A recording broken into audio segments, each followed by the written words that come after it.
All right, I'd like to go ahead and call the Tuesday, April 5th, 2022 Roanoke County School Board work session to order. Madam Clerk, would you call the roll, please? Yes, ma'am. Here. Yes, ma'am. Yes, ma'am. All right. Short agenda today, but it may take a while, so we'll start item 2.01, project updates. Mr. Chris Lowe. Good afternoon. We'll go through a couple of these projects in detail, if that's okay. Bird baseball, for instance. The low areas at first and third base locations were completed last week. The infield mix was incorporated into the existing dirt out there on the field. There is some remaining work to be completed. Grading at the rear of the infield that transitions to the outfield. Mr. Taylor requested that be completed at the end of the season to keep disruptions to a minimum for the rest of this season. And what I'm doing is I'm getting prices from other vendors to do a little bit more than that work. Actually grade that infield out the way it was supposed to have been done about 5 years ago. And we're working on getting prices to make that happen when the season's over. We'll have liquidated damages on the job so that we'll have an end date and some repercussions if the work's not done in a certain time. But we're looking at other vendors as well for that job. We're still waiting for your softball infield groomer. It's still on back order with no ship date still. It's just a national shortage. And we're actually looking at some other companies like John Deere to see if they have anything available, but we have yet to receive anything back from them on that. They're also backlogged, but we're taking the first come, first serve right now, trying to get something. The only other options are to buy something used online through something like eBay or something like that. But right now, we haven't found anything with low enough hours that makes us feel comfortable to purchase something that we could almost guarantee would be worth the money. Yep. Yes, sir. Northside Middle School water line. The vault has been installed and the water line is installed and covered. Traffic's now allowed to drive over the installed pipe. They are waiting for a valve to come in to install, and at that time, they will be pressure testing the water line with Roanoke County later this week. And once it passes the pressure test, they will send off a water sample to the labs to get a water sample done, which is required by the Water Authority.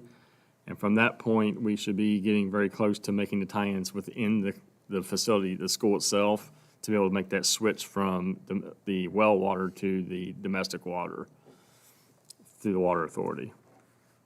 Chris, a couple of things, just some other details on that. There's several things that have to happen simultaneously on that project while they're, of course, they got the vault put in. That was being fabricated and installed, but we also have to work out an easement with the Water Authority for that. So you're getting that done simultaneously as well to yes, make sir. sure that all the pieces kind of come together at the same time. Yes, sir. They have to test their own water? Well, I'm imagining just to make sure there's no debris or anything like that got into the water while the pipe was being installed. That would be that's the only thing I could imagine why, unless, That is correct. that's the reason why. I think they also test for chlorine levels, even though they put it in there. I think sometimes it can change from. The longer it goes down the line, possibly, the more diluted it gets or something like that. It's a good possibility, yes, sir. So the tennis courts, we have lighting plans for all the tennis courts. Light bases have been installed at Williamsburg. The contractor was at Glenver High School in Northside this week, working on those pole bases. The paving is completed over at Northside. He plans to, in 2 weeks, to begin the tennis court coatings at Northside. That asphalt has to cure for a total of 4 weeks. So in 2 weeks, that time limit will be up, and he'll be able to start actually putting the coating on and the paint and the lines, things of that nature, then the pole bases, and then the fencing. And we'll be getting that one wrapped up. He plans to have all the courts patched and repaired in 3 weeks, and then the tennis coating and the paint will need to be applied after that. And obviously, we're working around tennis season on those issues because that's something that. Beautiful that they came in on both these projects. The one season, we didn't want them to work on them, and where are they at? Right in the middle of them. Yep. So that's where we're at with the tennis courts. There was an issue, our property in Glenver this past week, and transportation made the repairs on Friday to Mr. Anderson's satisfaction. We were able to take care of that. William Byrd renovation, Phase 1 passed all inspections last week, and students began classes inside those new spaces this week. So far, so good. I think we have one room that's running a little hot that the Southern Air will be there this afternoon after school to look at that. Now, do they commission that after or in phases? It's in phases. There's a commissioning during design, and then a commissioning during installation, and then post-installation. Oh, okay. So there's still some more commissioning to take place on those. Okay, Yes, sir. thank you. Some recently completed projects. Burlington, Clearbrook, and Penn Forest have all had new fire panels installed. Northside High School Guidance and E-Hall HVAC replacement has been completed. They are actually firing that up tonight for their final test. Glenville High School softball gates were installed this week. Herman L. Horn magnetic door holders were installed. Spring break, Bogle scoreboard was completed and installed. And the Glenver Middle School laptop depot, which was a renovated space right in the area of the library, that was completed as well. Upcoming projects that we are currently bidding out and getting pricing on. Hidden Valley Middle cooling tower replacement. We have a mandatory pre-bid tomorrow with contractors for that project. Glenver Elementary and Glenver Middle School parking lot repair. We're going to repair cracks. We're going to seal coat and paint those two parking lots. Glenver High School and Northside High School softball scoreboard replacements. Those scoreboards have been ordered. We're just waiting for them to arrive and be installed. Bonsack play area and walking track asphalt repairs. We've received quotes on that project, and we'll be starting here soon now that the weather's breaking. Excuse me, can you explain you said Glenver and Northside softball scoreboard replacements? Yes, sir.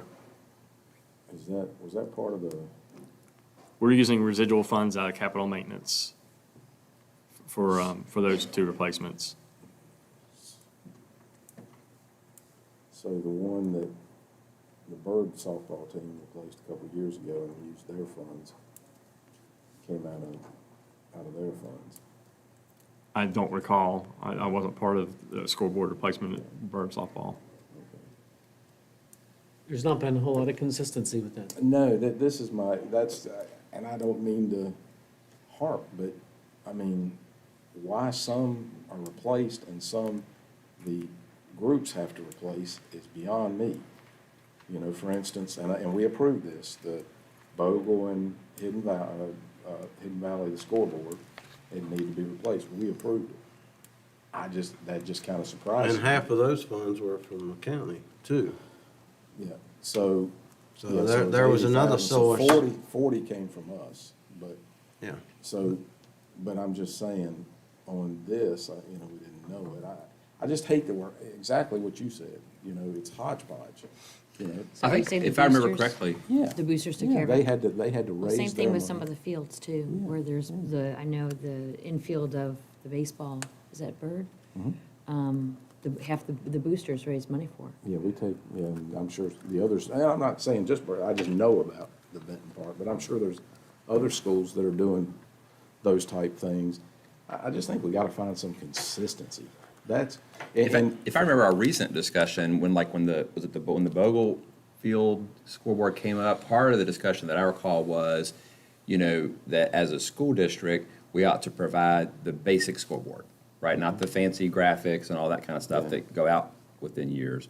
So I do remember that discussion as part of that, that there seemed to be consensus that for these fields, that we should have the obligation moving forward, right, to take care of the basic.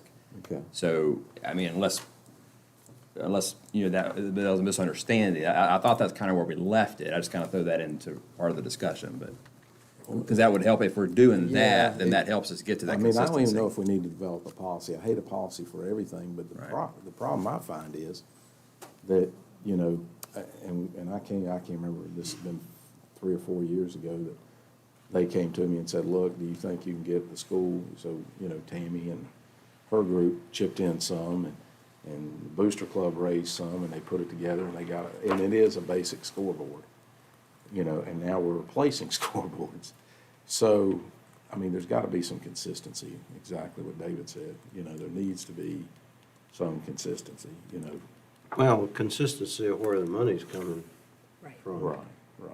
We don't have a pot that says, this is for the scoreboards. Yeah. I think, to your We point. find it somewhere, once we get going. Right. But so that we're not continually having these discussions every 3 or 4 years, like, 'cause that's what happens, right?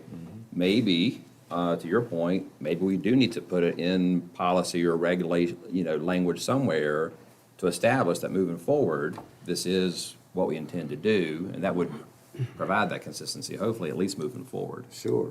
I mean, going back to the sign over it, I know we talked about this a few years ago about signs that go into, like the one into Glenver's now not working. Well, I know from our standpoint, and I'm sure each one of you, it's kind of a prideful and community thing not to have a sign sitting there that doesn't work. Now I'm not saying we have to fix that back, but, we need to do something. And so I don't know if we need a policy for, again, I hate that we have to have policies for everything, but when you're spending public funds, some are raising some aren't. It does get a little concerning. And it can go our way too. This just happened to be the one that came up. Well, if the board's pleasure would be that we develop a draft policy to address, that particular thing, and we could bring it back and, for consideration, to me, that would be a good move. Okay. I think it's a good idea. And I think you're accurate in your recollection of what we decided 6 months ago or whenever it was when we discussed that Vogel Field. And I know Northside Baseball, Northside paid for that scoreboard themselves. And I brought that up at the time where the inconsistency there. So, and we did say basic scoreboards should be paid for by the district, but And, defining basic. yeah, that's right. Or an allowance. Well, I think we've established it for football, right? We've got the basic scoreboard, and that's a good thing. So, and I'll go back to Bert again, just because I'm familiar with that. We've got that big old monstrosity and had the nice display. Now, that came out of our construction. When Right. we renovated the school. I don't know if y'all remember that in 2010, we renovated the school, but David will like that. So, Was that the front part? that the was side offices, part? yeah. Or the back part, That's right. all the parts. So, but the point, is that thing doesn't work, so we do need some consistency, I think. But that came out of construction funds, which, Yeah, how about if, why don't we have staff just, develop a policy around, I would say around scoreboards, and frankly, while we're at it, might as well develop something for you to consider at least around these digital signs, at least at the high schools, or have some kind of standard, right? Because we did, as a district, we did replace the one at Hidden Valley High School recently. I think the one at Glenver is probably not working right now, and imagine that one at Byrd going out that actually sits down in the town, yeah. right? What would be the point if that went out, right? What would, so. Well, that thing's Well- archaic too, so Right. The one at Hidden Valley, though, we participated. We put in 10,000, and then we got money from the sign company or somewhere. There was something with the insurance. Okay. You know, Oh, we because got was it a money. lightning strike or something, maybe? Yeah. I forget. We got money, but we did put we in did say something about, 10,000. yeah. We did say that would be probably the last one, but we never developed a policy or something. But at Glenver, Well, it gives off a vibe that we just don't care. yeah. You can't leave things broken. If we're not going to fix it, then go knock it down. Yeah. It's one way or the other. You can't leave a sign up that hasn't been working for 5, 6, 7 years and tell people, well, sorry, we're not going to replace it, and it's just going to sit there. It's just not a Right. good representation. Well, and I think what's happened over the years, to your point, is, you do have individual schools, including at the elementary level, who have a PTA who decided to put one up. Sure. But then the replacement, they're not replacing this, and Falls through. that does reflect badly on everybody when it doesn't happen. So I think as a board, we have to decide, do you want to do that for all 27 schools, or, whatever, but. Well, that's yeah, I what- can't see one at every elementary school. Right. And, Right. if they're going to put the money forth, then I think moving forward, the expectation is that if you're going to do it, you must maintain it versus what we put up, we have to maintain. Yeah. Well, we'll have staff come up with some recommended policies and bring it back for your debate and consideration. That'll at least give us a starting point for Yeah. at least deciding what you want to do. Yeah. And we're also, we're getting pricing right now on three boilers for Herman L. Horn, 3 boilers for Oak Grove, and 3 boilers for William Byrd Middle, and also 3 boilers for Mountain View. I should let you know that right now, some of these boiler lead times are about 42 weeks. So that's why we're getting pricing now, so we can go ahead and get them purchased and get them on order. And then we'll worry about the install between now and then. And I know you said this once, but just circle back around and reemphasize this new thing we're putting in all these agreements with the liquidated damages, and Liquidated what that damages. means. Yeah, for instance, like right now, what's out is the Hidden Valley Middle School cooling tower. There's a $100 a day, I guess, Like a penalty. fee or a penalty. It's not due by a certain date that's in the contract documents. So the contractors are aware of that before they ever bid the project. It'll be part of the discussion we have at the pre-bid tomorrow. But that's something we're implementing into all of our bid documents from here on out. And the pricing is basically based on what does it cost us a day if that is not completed by that certain day, or what's the cost to us? And we determined that a cooling tower is about $100 a day. That's what it would cost us to rent one if it's not done. So let me understand that we're 3.5 years out, and we gotta order them now so that we can get them? 42 weeks for boilers. Oh, weeks. I thought 42 you said weeks. months. I thought, what in the world are we doing? I might have said months. I meant to No, say you said No, you said weeks.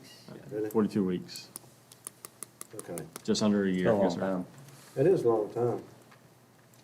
And it's everything. We're still waiting on the 10 buses we bought last year, or 7 buses we bought last July. We still haven't received our buses. We're looking at May before they get to us.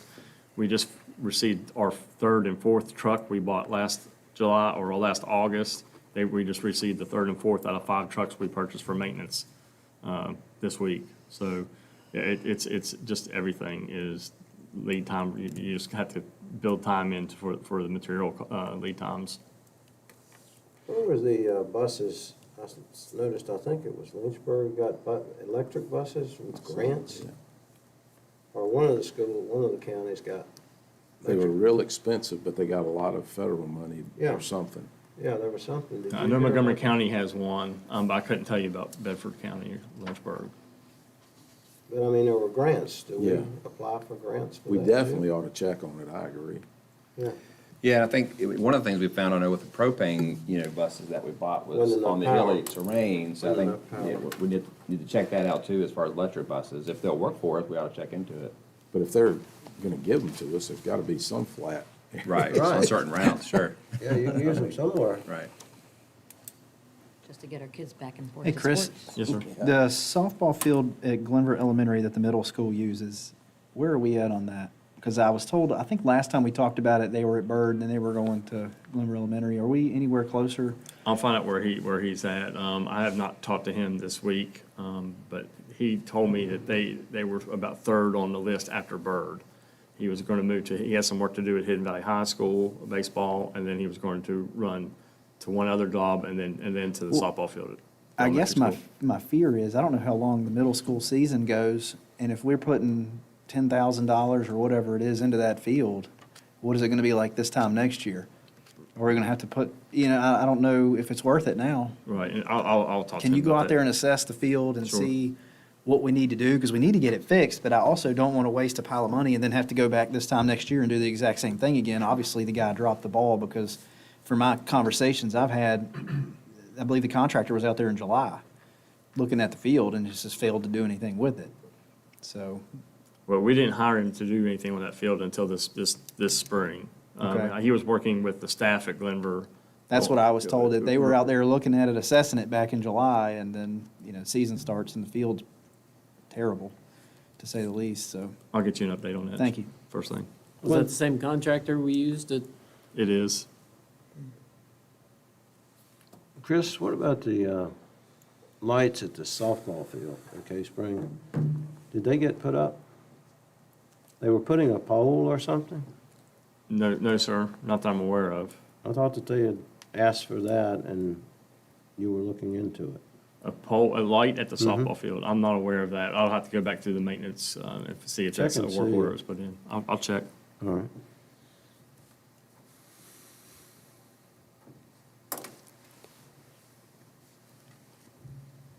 At Cave Spring, you said Cave Spring, High school. high school softball? Yes, sir. Is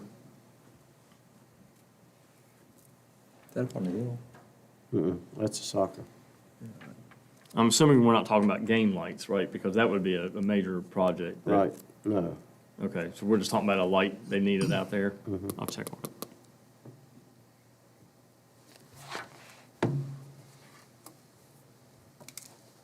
Any other updates? That's what I have right now. Williamburg, oh, I already gave you the Williamburg. That's what I have, unless you have any questions for me on any kind of projects. Ms. Fashani?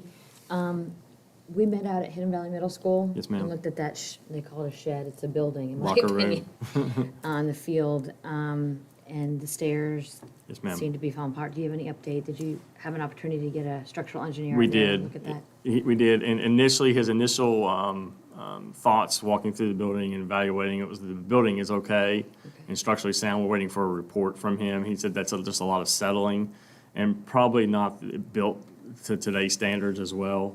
But he's going to give us some solutions to help with some of that. Mostly, it's going to be caulking and patchwork on that mortar in there. The steps may be a different story. He's going to find out whether there's a way to salvage those steps that lead down to the field, but about half those steps are in poor condition, and the only thing that's holding the steps together is the pole banisters, as we saw that day. The poles are driven through the concrete slabs and down into the ground, and that's what's holding the slabs together right now. So he's going to come up with some solutions on if there are any, to fix those steps and to maintain them, or he may recommend us tearing out half of them and just repouring. Okay, would So- you re-pour, or could you put in like a terraced step instead of concrete, or you have to do the concrete? Well, you could do a mixture of different materials. I mean, we can even do wood if you want, but I don't think we'd want to deal with the maintenance of wood on something like that. So we would probably hire a concrete contractor to re-pour those. Okay. And then the soccer field over at Hidden Valley High School, have you heard anything about that? Are they happy, players? I have not heard anything from anyone over there in the last week or two. So as far as I know, everything's going okay. Okay. And I think the plan was to go ahead and convert it to Bermuda. Well, I think that's one of the options that One of the- we have. I do have a price to convert that field to Bermuda for $36,000. And then, of course, the upkeep for a Bermuda field is about, with mowing, is $30,000 a year. Without mowing, it's more like $20,000 a year. So there's that aspect of it as well when it comes to maintaining the field if we were to turn it over to Bermuda. Okay. And that's the only field, I think that's, what do you call it, mixed, It's a cool grass. cool Yeah. grass, other than Pulaski. Did you know that? No. Yeah. That field at Hidden Valley High School, the Is the soccer field, last one. is the last one. That's cool grass. The next closest one is Pulaski. So I've just been getting some parents that have complained about that a little bit because of safety issues and the holes in the field and things like that, so. Okay, we'll talk more. So Thanks, what, Chris. so what would be the next steps on that as far as moving forward or something like that? Well, what would happen is after the season, they would come in and kill all the existing grass to turn it to Bermuda and aerate it. They would till it up, and then they would do a sprig of Bermuda, a heavy sprig of Bermuda, and the field should be playable within about 45 days after that. You need heat and a lot of water, and this summer would be the ideal time to do that, for it to be ready by the fall. So is that something you need for the board to sort of go ahead and give approval to move forward with, or? Well, if we're gonna do it, I mean, I would need to, I don't have the funding at this minute to do something like that, and I would feel more comfortable with that money coming out of minor capital and getting approval of the board, because it's gonna be a higher maintenance cost from here on out, whoever's responsible for the maintenance of the field. And of course, the other issue is, do you go ahead and just turf it? But the turf is so expensive. Right. But with maintenance and gas and, I mean, just getting mower parts and everything else, it might be something that we look at. I did ask Chris if he could give us a cost analysis at some point, because there's one turf field that those two schools are using, and then they share that soccer field for other things, and it just gets, I mean, Chris knows more about it than I do, but it just gets torn up, and Yeah. then football can't practice, and then lacrosse. I mean, it's a hodgepodge of scheduling, and it's really not working Yeah, that's out probably too hard for well. them to get on Bogle because of Cave Springs playing soccer. Does Cave Springs play up on top of the hill, or they play? On top of the hill. Up on the hill. Well, they've got lacrosse and Right. soccer, boys soccer, girls soccer. You would Right. know, Chris. They Plus, all don't forget about the middle school and the rec And leagues the as middle well. school, and- yeah. And then the county stuff. Yep. Yeah, the county. I just heard you say, if you're going to do something this summer, so in terms of a timeline, as far as coming back to the board for approval, what do you need to happen here? Let me get a complete cost analysis of what I would need to turn that into Bermuda and what other needs it might need to go to the Bermuda, because there's, like I said, there's gonna be some maintenance costs as well throughout the rest of the summer with that, to make sure it grows in correctly and we don't have any issues. That Bermuda, it can be a little bit fickle, so, You think too, band practices there, yeah. that's their only spot, so it's wear and tear, and it's during the summer. And that's okay, because it grows really well in the summer. It just self-repairs, divots, everything. The Bermuda will grow over a rock in the summer. That's the problem with the cool grass. It gets damaged, it doesn't self-repair itself like the Bermuda does. And when you get a divot or something like that from a cleat or something, when you're pushing out and it's muddy or wet, and that dirt forms and stays that way, it becomes tripping hazards, mowing hazards, and it ends up holding water in those spots, and that's when you start getting issues. Well, with the Bermuda, you wouldn't get that. You get a lot of that self-repair. Band is awful for turf fields, but I don't think it's going to affect a Bermuda or a cool grass field very much. I don't know why the band players don't wear turf sneakers. Because, I mean, if you play lacrosse on turf, you have special, it's, like a golf shoe. Right. Yeah. So that would just make sense to me, instead of buying regular white shoes, whatever the band kids wear, to get white turf. So will you be able to have that kind of more complete cost analysis for the May work session? Yes, sir. Okay, is that acceptable to Yeah. everybody? And the turf too, if you look at it. So while we're talking about minor capital, and Cheryl needs some work on that field, we've also got these playgrounds that, we've got 16, 14 still need to be done. And this is part of projects. Where are we at on that? Are we just holding in a holding pattern? Do we need to go around and have a tour bus to take us to look at these, or what are we doing with those?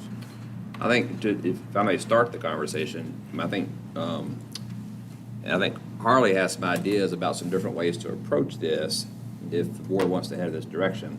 Because I know when he's presenting the cost of, $100,000 plus per, like, replacing the whole set, that has caused some, questions. I think we've had some conversations around, is there a way to, based on what you see there, if the structure overall is in great shape, but you need to replace some components, or, different parts of that, is that a way to go to get it back to where it needs to be, but also not have a $100,000 price tag per? At the end of the day, I think, to answer your question, Mr. Greenway, I think, as a board, that's just a conversation that, you all are going to need to have in terms of, what kind of direction you want to give staff in terms of moving forward, and of course, paying for it and so forth. So that'd be my launching point as far as, the conversation. So do you want to hear from him as far as some ideas? Sure. Well, we are in the middle of discussions with Clifford Elementary, with Carolina Rec, and we've also checked with some of the other vendors for playground equipment to see what can we do that could be replicated at other locations and still provide an inclusive playground for those that may be in a wheelchair or a walker, but also provide that same age capability for play. So we're looking at that. As Dr. Nicely and I had spoken, looking at if the proverbial bones of the playground are still good, what would it be to just replace, maybe the swing seats need to be replaced, or the slides need to be replaced. Well, that's a good question, because you had talked about it's hard to get some of the components because some of the equipment's 25-plus years old. Correct. Yeah, I went out to Glen Cove and looked at some of theirs, and there's a crack in a tunnel. That thing's been there since like '95, so I doubt Correct. that they're going to make Well, a. they have found a piece for that. Okay. We did some research to find out where that was. It was ordered back in October of last year. and has arrived this week. Now, how So- much does something like that cost? Because if it's gonna nickel and dime us for several $1,000s for one piece, it's just Sure. not worth it. Well, an example is over at Burlington, an older piece, and pardon, I forget the date that it was installed, but we've been trying to find a replacement part for a fun tunnel. And we were able to find it, but it's almost $3,600 just for that one segment. So yes, it could nickel and dime us, and that's where, trying to be on top of things as to what's it gonna cost and what can we do to.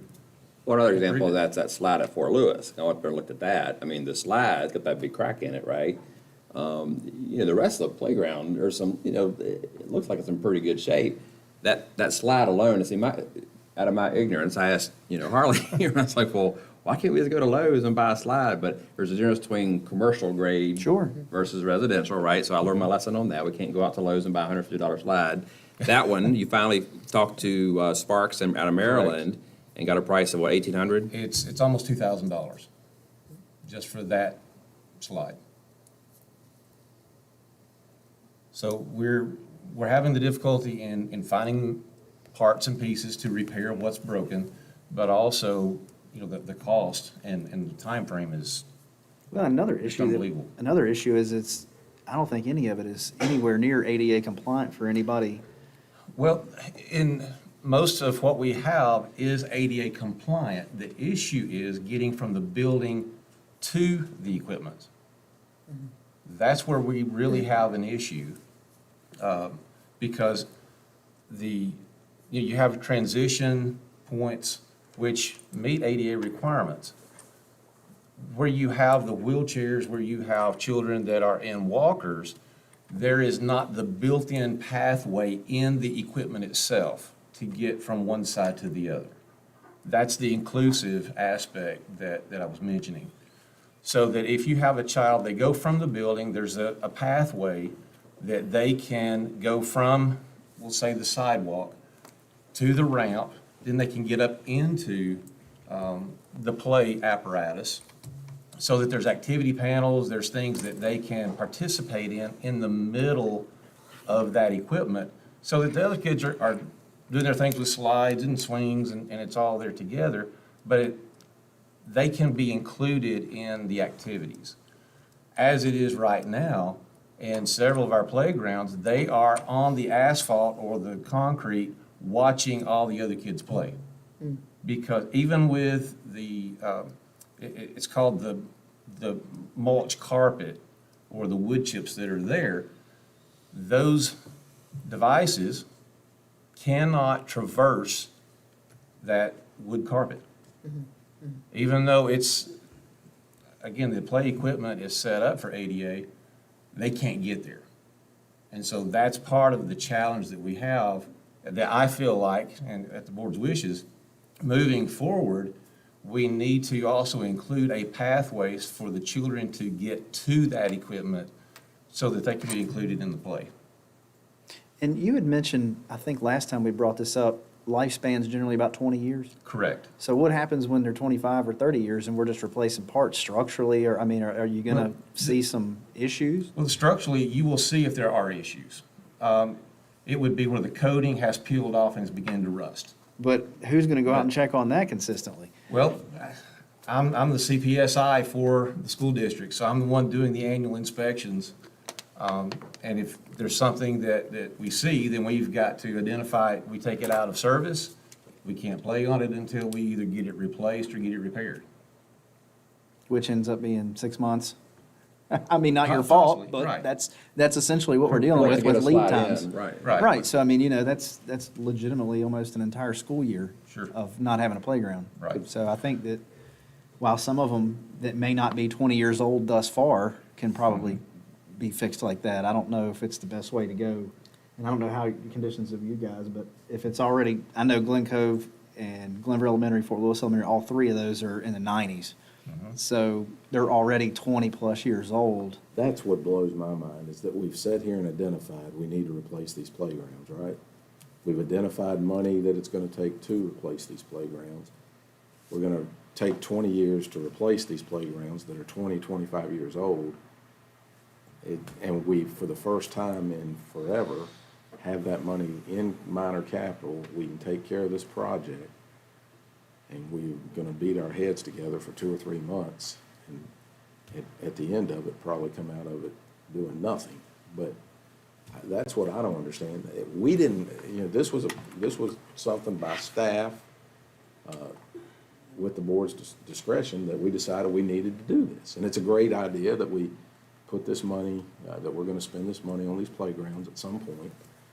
But, here we are fussing about the buildings we can't get replaced, and we've got the money, and we can't even take care of these playgrounds for these kids.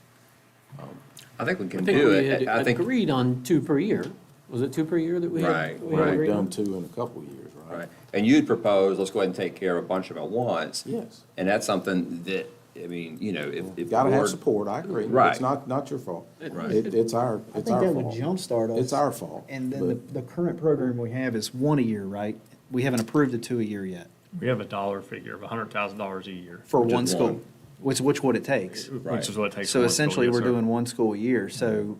Every 14 years, they'd get a new playground. Right, but if you're already 15 years old, you kind of, it doesn't really work out too well. So I almost feel like we don't have to replace all of them at one time, but at least figure out a way to jumpstart what we have, and then what you're talking about will work. The problem is we're so far behind that it's never going to catch up. We're going to continually have this problem unless we can get it jumpstarted to where. How did it get so far behind? How did everything get so far? I mean, it's just, Yeah, there was never, up until, Basically- really the last couple of years, there's not been a plan at all to even replace them. that's right. So it's just like, some of the things in our fleet, we had a bus replacement. It wasn't until a couple of years ago that we actually included, what about the trucks for the maintenance guys and so forth, Well, so. we always look to the PTAs, to the, the True. There was a lot of that. fundraisers, that's It's kinda where like it the was school side. always before, that, hey, we're gonna replace, well, okay, it's your problem. It Right. didn't come to us for It the was more a problem. community problem than it was a school board problem. Exactly. And if Right. Burlington wanted to raise money to do theirs, they did, and if Okay. And Green Valley did, and we kicked in, what did we do? 5,000, something. I don't know, but been 20 years trying to raise the money. Yes, that's just. not- And I mean, even the kids had aged out That 4 were times. fundraising. Yeah. That's the thing. I mean, that's what we're sitting here talking about. We're gonna provide these for our kids in 2040. Yes. There we go. Well, you'll be Get pushing it on done. those, we do 2 a I might year. even still be here then. I might even. Here? Have- Well, Or- not here. No, I Here. won't be here, I I know. hope not. I'm gonna haunt you, but yes, You already committed to, when the season's over for you. I'm done. Well, how- I like Brent's idea of kickstarting it, and I could see 5, going up to maybe 5. What else I was going to ask is, you had the list, and I don't have it in front of me, which- obviously, but you had already identified the ones in order of Right. what, they need to be replaced. Correct, and that was based primarily on age as well as their condition. Right. And so those that were from 1992 up until 1999, I think the number may have been 6 or 7, but, we can, if we need to look at that, then we can do that and make At adjustments. least put us into the 2000s. Right. I mean, I agree with David. I like the idea of doing 5 and what Brent said, kickstarting. I'd also like to see us just take it a tiny steps longer or larger. When I was at one of my schools, I noticed, we've got the asphalt, but no hopscotch, no Foursquare. They didn't even have kickballs. I mean, when I was a kid, we played kickball. We played Foursquare. And those are simple solutions to having kids play outside. Kids love to play outside. Not all the kids were on the playground that I was at. And I think if we invited maybe the director of our physical education department into this, that might be a good discussion to see what they think. What are some of the things that kids should be doing on playgrounds today? Not just a structure. I don't think we need these big Taj Mahals, but we definitely need them fixed. We need nice playgrounds. But to kind of put 2 and 2 together and say, okay, well, let's do both, It doesn't costs a lot of money to put down a Foursquare or hopscotch on these great paths that we have around our schools. I have had the conversation with our supervisor of PE. And not to speak for him, but the conversation was that PE is, or not PE, but the playground is a leisure time. It's not actual PE. It's recess time. Right, it's recess time. Right. So it is in a different category than what you would look at from a PE standpoint. Totally agree with that. Does Well, the, it's just structured play versus free play. Right, that's Right, but if you don't have something to play with, what are you playing with, grass? Yeah, we'll follow up with Mr. Burcham to see what's the status of, adequate number of balls for the schools and that kind of stuff. It seems like the PTAs, again, have been the ones who've supplied the balls. It's not the gym teachers' balls that are being supplied, so that's something else that just kind of blows my mind a little bit. We've got kids that have to bring in footballs to play with at recess, and it makes sense, but why not have a big box of balls out there for these kids to play with? They were playing basketball with a kickball, basically. Like, it was a terrible ball. I was like, don't they have a basketball where the kids have to bring them in? I'm like, oh, and then if Jimmy brings in a ball, he gets to pick the people on his team, and then we're excluding kids from the other team because he didn't bring a ball. Well, that kid doesn't have the money for a basketball. So these are simple things like jump rope. Sure. I'd like to see us as a board supply some of our schools with some simple solutions also, that's all I'm It's a saying. great point, and it goes back to the playground issue. That's my thing, is these are, and some of it is community. It does go over into community to some point. But this gives some kids the access and ability to have something they will not, cannot have anywhere else. Well, And why- it puts it in every one of our communities, not just one or two, every one of them. well, speaking of the access part, so with the $100,000 and what you just explained in terms of getting the kids from the school to the playground that, have trouble, is that $100,000, is that going to cover being able to address that issue? That's what we would have to incorporate into the design.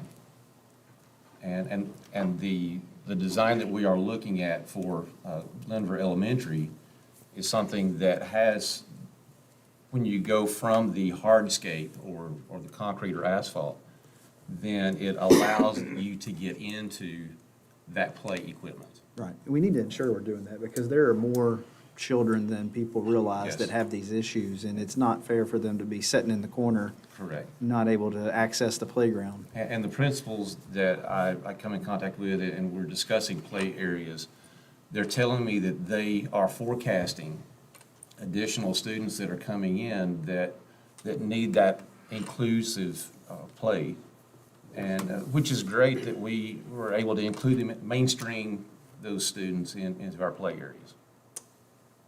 If we, let me understand, if, you're picking out the ones that were the worst, and, that's how you do it. If we're looking at a plan, why would we not consider doing, it's 16, you got 16, right? There are 16 playgrounds, Right. but with multiple things on each playground. Well, yeah, but I mean, you're So- figuring the cost of the whole thing, right? Correct. Why wouldn't we try to figure that we could do this in do 8, and do 8 the next year?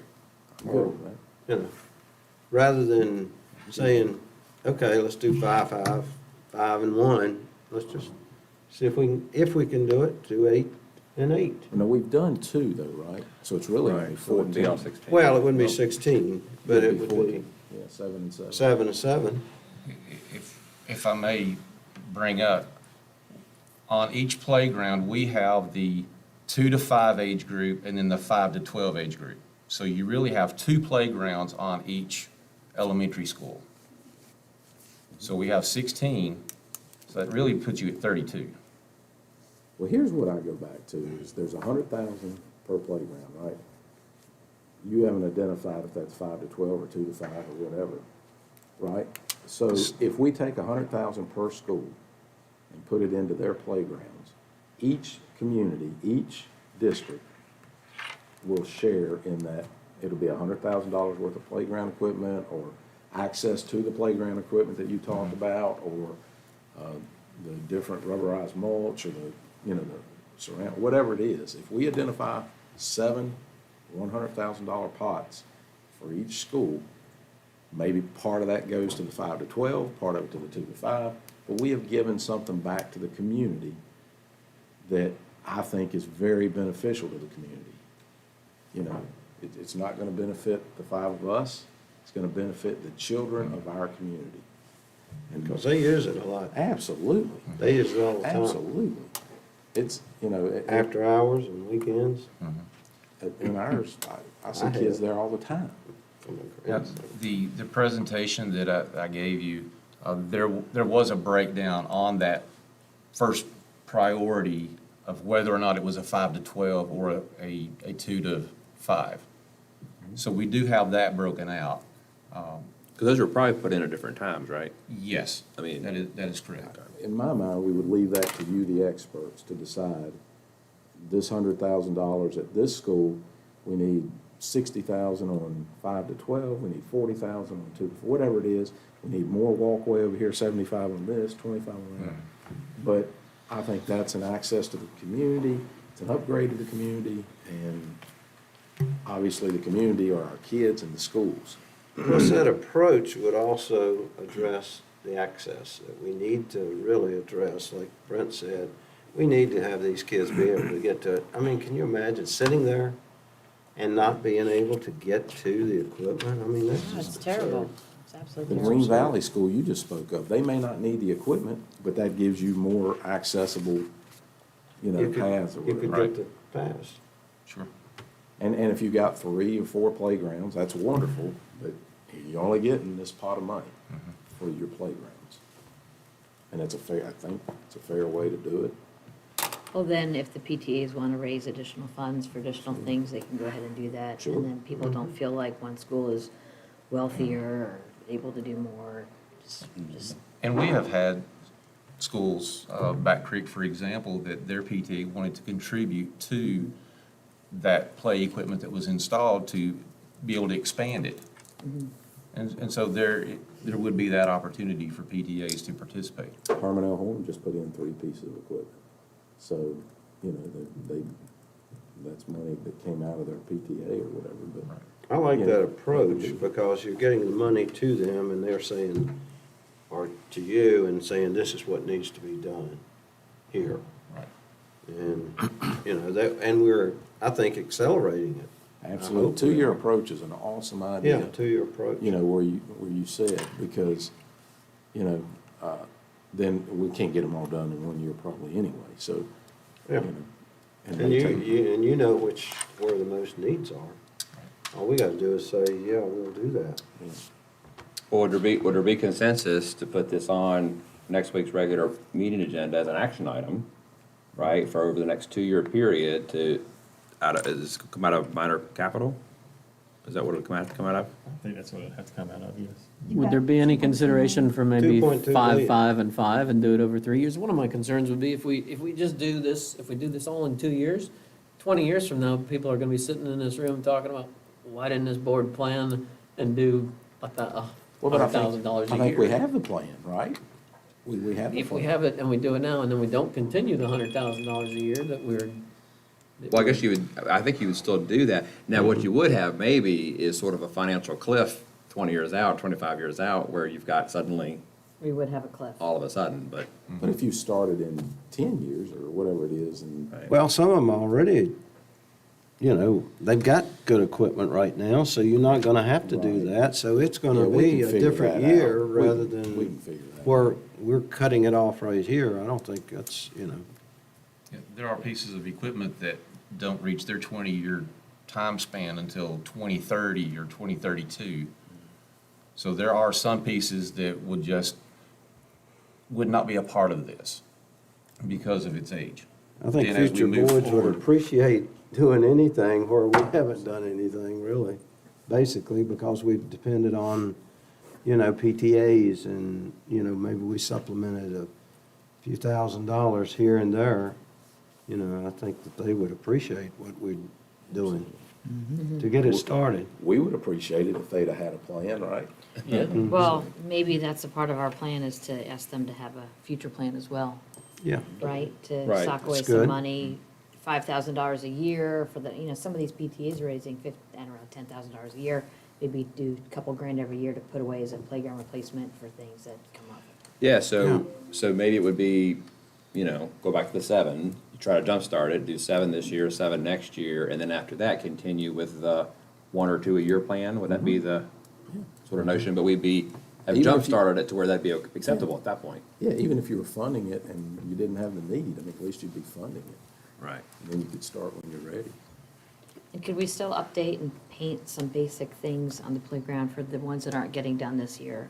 And get some templates, put down some Foursquare, put on some hopscotch, look at some balls and jump ropes for these schools. Are you guys interested in that? I mean, it's just a simple, cheap solution. Yeah, what I'll do is I think have Kevin Burcham, that work with Mr. Riley, Ms. Hogan here, to come back maybe and give a report on how does that work? Like, how does, how do the PE and the schools get It that seems kind of like- equipment? Because I think he does that, but obviously we don't all know what that is, because I can't sit here and tell you either, but.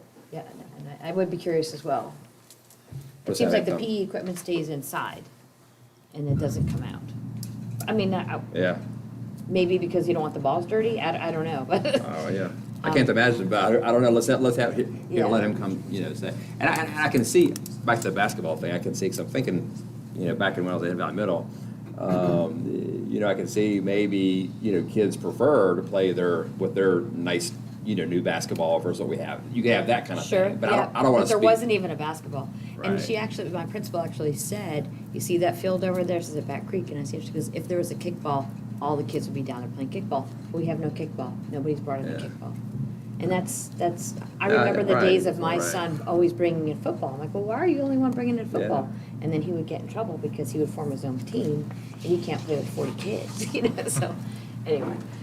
It would be nice if we could supply the basic. We'll have Mr. Burcham come and give a report about how that Okay. works, because I think we need to know that, obviously, so. And so like then- they even made templates to put down paw prints at this school because it doesn't take much to buy some paint and draw Yeah. some lines. Who does that? Is like, who paints the, We have a contractor that we've used for striping parking lots, which that paint would last a lot longer than what we could buy from Lowe's or Home Depot. So it gives you more bang for your buck. okay. Can we maybe bring back a report about how we can do that or something? Yes, sure. That'd be great. So the action item for next week will be to make sure we're on the same page, because I hear there's consensus to do the 7 and 7, and then also stipulate, and then going forward after there, it'd be the $100,000 per school, per year, or 200,000, we We can need decide to, later. we need to keep a fund going, because if we don't, we're gonna end up in the Right. hole. Well, currently, we're doing 100,000, currently, we're doing one Yeah. playground per year, so, which might be okay if we Yeah, get I this, think that's good. if we If jumpstart catch it. these up. Yeah. When is the last time we had 2.2 million in minor capital, right? Sure. Because of all the COVID money that took care of a lot of the HVAC issues and stuff. So, this is a really good time to do it. All right. So One question I had, Chris, Yes, sir. are you through, you're still updating? I'm good. We got these items, these work orders. I called it up and was trying to, look at all the items that you had. I couldn't even get all the totals, but how do you, these are reactive things, right? We got something, we got a problem. What is your staff doing proactively, and how are you catching up on all these work orders that come in?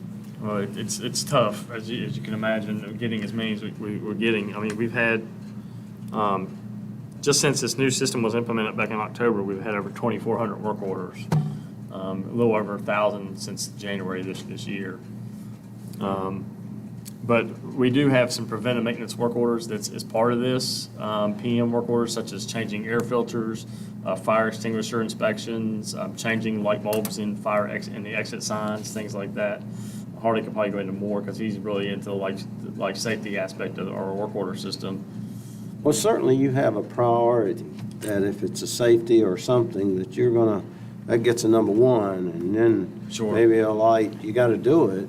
You want code, you gotta go by code, but, I mean, or the fire marshal, but you just, you know, Sure, what do safety, you? safety tends to be our highest priority, our safety issues, and then our HVAC issues are a close second, because those are, you know, making sure that our teachers and our students are comfortable in their spaces as best as we can.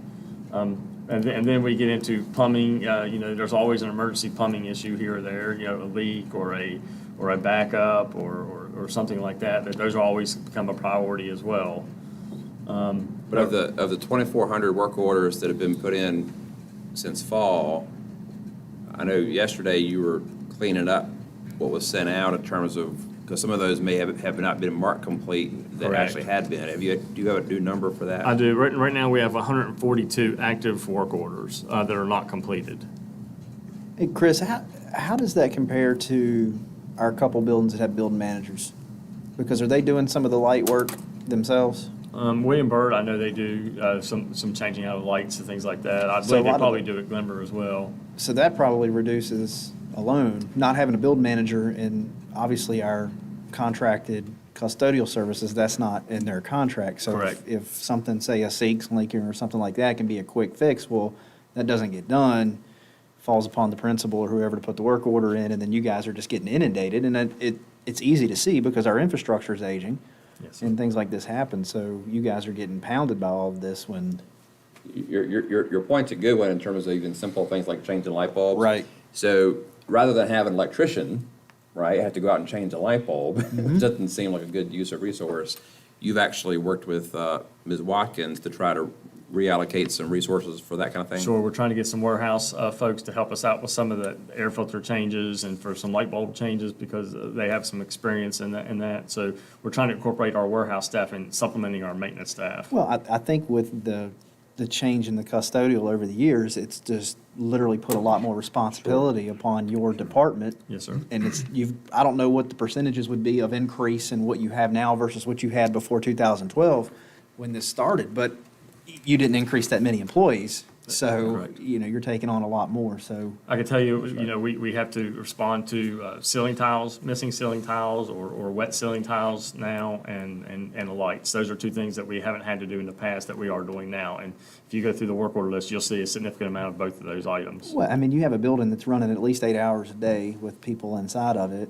and you have no maintenance man there. And you've got, 27 buildings that we're trying to maintain? 27 schools. Right, And so. I bet you don't do that at Byrd, because I've seen them replacing and doing things, Right. because we, Right, and that's where the breakdown is, and that's where It's you put guys more are having- pressure on their staff, like you're It saying. does, and I know we've been hard on you over you guys over the past, couple months with a lot of issues that we've had, and I know where it's coming from, and that's just kind of why I brought that point up. And I know you guys are working hard and you're doing everything you can, and I appreciate that.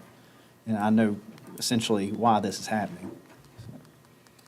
If I may add, an added component to what our electricians are having to do as far as changing out light bulbs is also, in the past, we would throw the light bulbs in the dumpster. Right. We can't do that anymore because it's universal waste. So we have a recycling program for the lamps and ballasts and batteries, which means it's more time for them to have to bring it back to the warehouse. We have a container there. We have to put it in the appropriate containers. And then we have pickups twice a year because by regulation, you can only store them for 1 year. So that's added time as well, that they're no longer in the schools doing work orders, but we've got to get those items to the appropriate place so we can recycle them. You can't just put them in a bag in the meantime? No. Really? Wow.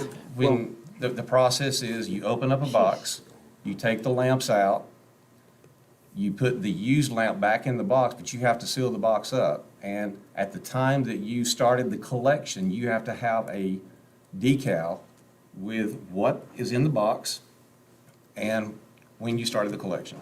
This is a perfect example of government.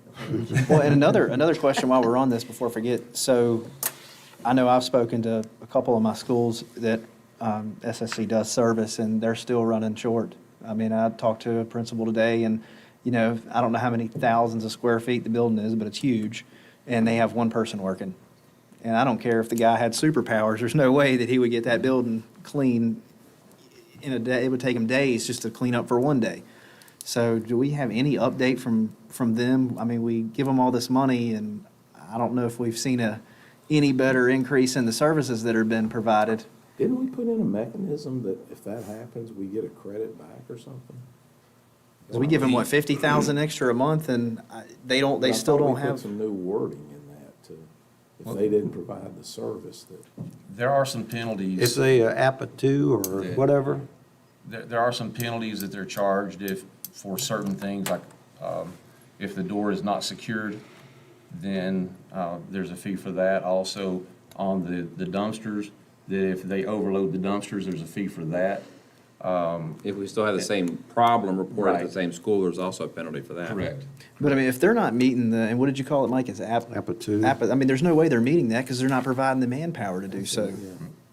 So I guess, again, I'd love to have an update as to what their plans are to provide the proper amount of people to provide the service they agreed to. I do know that they have a recruiter that is in Roanoke to try, they've tried all the online recruitments, but now they have a physical person that they're trying to utilize to get additional people. We actually have something, we could probably touch base with you tomorrow afternoon, if that's okay, and give you Sure. kind of an update, because we're actually meeting with them tomorrow morning. Okay, I would love to know that. I mean, we give them a lot of money, I just want to make sure they're doing what they said they were going to do with it. Right. And, it's not like I'm going to go ask the SSC employees, hey, did you get a raise? Because I was told you're going to get a raise.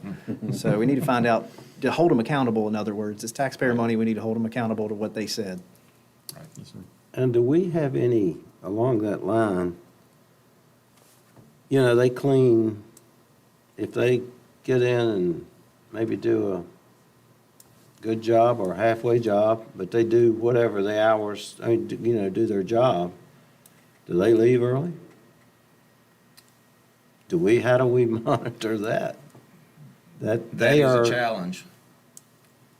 We do know that we have had instances where staff left early, even though in our documents, we've identified what that window of work should be, what time that should be accomplished, and we're still challenged with that. It's because there's no ownership, Right. no And- accountability. So, It's also, Mr. we just Hudson's don't been- know their people, and Right. there's such a changeover in their people. Well, and that bothers me daily. too, because, and I would never make any accusations or say anything, but just from my experience alone in the job that I do, you're consistently putting more people in the building. We don't know these people. We rely upon them to provide people, and it just makes me uncomfortable from a security standpoint. And I know that they have good people, and I'm not saying anything in that line, but it does open up the opportunity Right. for something that we don't want in our in building. schools, yeah.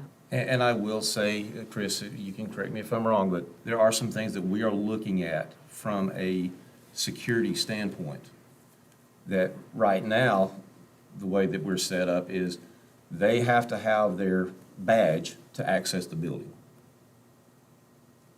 The concern is the keys to the building. That once they get inside, how are the keys managed? So we're in some discussions, we're looking at some things that we may want to get with Dr. Stigall to review some, I know we talked about policies earlier, we may have to set up a policy. Do we provide the background for these folks, or does the SSC? SSC. And see, that bothers me even more. I mean, nothing against SSC, but, we're very stringent upon our own employees coming in the building and being around our children, but we're relying upon a company to provide that, and that's just not Right. comforting. That is a good point. That is a good point. Are their background checks similar criteria-wise to ours? Yes, sir. Yes. Do they provide us If with we- the actual backgrounds? Yeah, upon us requesting them, they will provide them, yes. Do they fingerprint? I don't know if fingerprinting is part of their background check. I do not know that. It's just the turnover, it just definitely is Yes. concerning. I know there's been delays in getting people into buildings while they wait for their background checks to clear, so I do know they're getting them Sure. done on their new employees. I wonder if a good practice wouldn't be at least that they send each one over to our HR department or somebody that gets it, that puts it in a file that. Well, they do send their employee to our HR department to have their badge created. Yeah, no, I'm talking about the. But I think what he's saying, get a copy of their background check, like a verification of some sort, Right. like a paper. Yeah, so that you have something. Was Mr. Hudson's concern about just one SSC employee, had that been brought to your attention previously? I mean, you heard about it. What are you talking about? That's Only cool. having one employee? Yeah. Well, I just asked that question because I've been staying on top of it. I know, I know there's a struggle, and I've heard that there's a struggle hiring people for the night shift has been a big issue. I'm just wondering I mean, But is it across the county? I would say so. no, did that person report to them that there's only been, what, one employee? I'm just curious as to whether or I not mean, the principal. the principal or whoever it was that told you there's only been one employee, I mean, did you guys, they can't fix that problem if they don't know about it. Well, and that person's not here to defend themselves. I'm not gonna get into that tit for tat battle. It's just, that's We a can- fact. It's we up to can- you guys to figure out how to address the We situation. can follow up with, as we want to two schools, we'll follow up and. Yeah, it's not an issue. Yeah. I just, Yeah. and it may be happening in your schools, and it may be something you guys wanna ask your principals about as Well, well. whether anybody shows up or not, there's some schools aren't getting cleaned. Well, You you're know what I exactly mean? right. So- That's it, and back to the hours, are they putting them in to really get them clean, or just, if I get done early, I can leave? I mean, I don't know what the deal is here with them. From our inspections, because we do perform inspections, we are seeing and I'll use the term trash and dash, which means that they go in, they empty the trash cans, and they dash out. And so we. It shows. It does. I mean, the Yeah, floors, exactly. everything. I mean, it's. Absolutely, and you're not putting in the time. You just go in. I'll be and- curious to see what our study reveals when we're doing what we're doing in the future. I know it's costing us a little bit more money, but when you add in the human capital, the resources, the people who are paying attention to the maintenance, the cleanliness, the security, I think it's worth every single penny. Yep. Hey, one, circle back, not to, on the playgrounds, Laura Bowman sent an email that was fairly good. There may be some grants available for the ADA compliance piece. So, I came across a list of grants, which Norfolk and Southern was one, but you have certain windows to apply. And for the majority of those, the windows are not until the fall of the year. okay. That's something we could do. Correct. Yeah, we could do that Thank moving you. forward, maybe not all of the things. Right. You Mike, better apply to them. Yeah. do you want to bring up the trailers at those two places, or? Yeah, I think Chris may be looking at, once Bird's done, trying to do some bargaining with them. Yes, sir. Because we need three, we need one at Glen Cove as well. So maybe we'll do Can you give us that. an update on that, or Because they, they're used, We have some new pricing. We don't want this new coming. pricing. Understand, and so, that's too much. we know that's in the $100,000 to $110,000 We gone range. that, that And water's that's without gone. being installed, that's just the trailer itself or the classroom itself. I'm working with the company who's supplying the colleges over at William Byrd right now, and they supplied the ones at Cave Spring. And back after the Cave Spring project was over, they quoted about $60,000 for one of those. So I'm working with them now to find out whether that price holds or whether they'll be even lower now that those Well, they can colleges keep are on 2 years using older. them. I mean, they're not just one use, they're 2 They should years, 3 depreciate, years, right? depreciation. Should Yeah, have yeah. appreciated So that. they should, I mean, you they ought to should get- be lower now, Okay. but with the And market those are in rate is great right. shape. I mean, they're Yeah. really nice. And They it are. gives them a lot more room for, Music and other Music. classes that they use. Yeah, what Yes, sir. they've got right now is just, yeah, is especially, atrocious. PT. A lot of those, set up in those. Yes, sir. So we're Okay. still pursuing Okay. other vendors as well to get as best pricing as we can. And that would come out of our minor capital, is that what we would do? Mhm. Yes, Yeah. Susan, okay, Yeah, that's where it comes from. all right. All right. That is probably enough for our project updates. Now we're gonna figure out how we're gonna pay for that kind of stuff. Ms. Peterson. Item 2.02, general We found budget and 2.4. compensation discussion. Yeah, I'll just get us kicked off with that if you don't mind, Mr. Chairman. Oh, yes, I'm sorry. That's all right. It does say Dr. Nicely on here. Yeah, but she can come up here and sit with me. So. I'm just here to listen. Yeah, no, two things that, I wanted to circle back around with the board to discuss. They're budget related. you all individually have discussed, and I think we just need to have some discussion around and draw some consensus around it. And one would be the philosophy around, what we do with our scales, especially, the people at the top of the scale. Do we want to continue to do that the way we have been doing it?